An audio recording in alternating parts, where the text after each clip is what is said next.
Hi hello నమస్తే, welcome to BVR TV official. మిత్రులారా, నేను మీ బీవీఆర్ రావుని. సో గుడ్ మార్నింగ్ అందరికీ. తొలకరి జల్లులు పడుతున్నాయి. ఈ సంవత్సరం వర్షాలు కూడా లేట్ అవుతాయి అని చెప్తున్నారు, కానీ ఇవాళ రేపు ఒక వారం రోజుల పాటు వర్షాలు వస్తాయని చెప్తున్నారు. రైతుకు మంచిదే. అయితే విషయం ఏంటంటే, రైతు అనగానే ఒక ఎమోషన్ కదా. రైతు లేకపోతే మన దేశం లేదు. ఎందుకన్నారు జై జవాన్ జై కిసాన్ అని.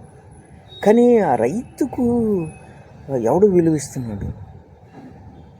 ఒక యూరియా బస్తా కొనాలంటే ఇప్పుడు తెలంగాణ రాష్ట్రంలో ఒక యాప్ డౌన్లోడ్ చేసుకోవాలి. ఆ యాప్లో ఏదో చేసుకోవాలట, రిజిస్ట్రేషన్ ఏదో పెట్టుకోవాలి. తర్వాత ఏదో ఓటీపీ ఏదో వస్తుంది, అది ఎంటర్ చేయాలి. తర్వాత ఎస్ఎంఎస్ వస్తుంది. అప్పుడు వెళ్ళి మనకు సూచించిన షాపుకు వెళ్ళి యూరియా బస్తా కొనాలి. ఒక యూరియా బస్తా కోసం ఇంత తతంగం, రోజుల తడబడి శ్రమ.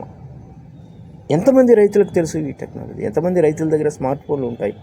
ఎన్ని ఊర్లలో నెట్వర్క్ ఉంటుంది? ఎక్కడుంటుంది నెట్వర్క్? ఎక్కడ పనిచేస్తాయి? అసలు ఏమిటి దారుణం? రైతుకేంటి నీ రిస్ట్రిక్షన్స్ అంటాను నేను. ఒక యూరియా బస్తా కోసం నీ రిస్ట్రిక్షన్స్? వాడేమన్నా రైతు ఏమైనా నక్సలైటా? అతనికి ఏంటి రిస్ట్రిక్షన్స్? రైతుకు ఒక యాపు, ఆ యాప్ ద్వారానే కొనాలి, అది వచ్చిన చోటే ఏమిటి? నాకు అర్థం కావట్లేదు. ఏమిటి దారుణం? వైన్ షాప్లోకి వెళ్ళి మందు కొనేవాడికి కోకొల్లలు వందల వేలు లక్షల మంది కొంటున్నారు అన్ని వైన్ షాప్స్లో. వాళ్ళకేం లేవా రిస్ట్రిక్షన్స్? వాళ్ళకి యాప్ లేదా? డౌన్లోడ్ చేసుకోవడం, తెచ్చుకోవడం ఏం లేదా? ఒక రైతుకు మాత్రమే కావాలి. అన్నం పెట్టే రైతుకే ఈ రిస్ట్రిక్షన్సా? ముందు తీసేయండి సార్ ఇవన్నీ. యూరియా బస్తా కోసం తనకలాడాలి. వాడు పండించకపోతే తినడానికి రాదు మీకు. గాలి భోంచేస్తారా? నీళ్లు తాగి బతికేస్తారా?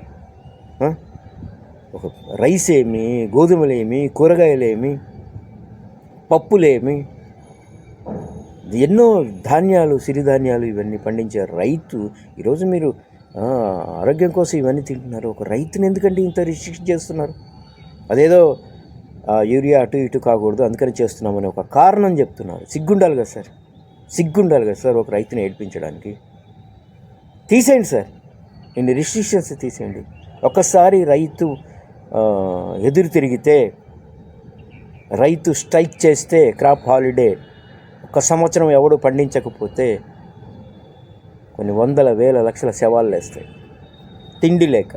గుర్తుపెట్టుకోండి సార్, రైతుని ఏడిపించకండి ప్లీజ్.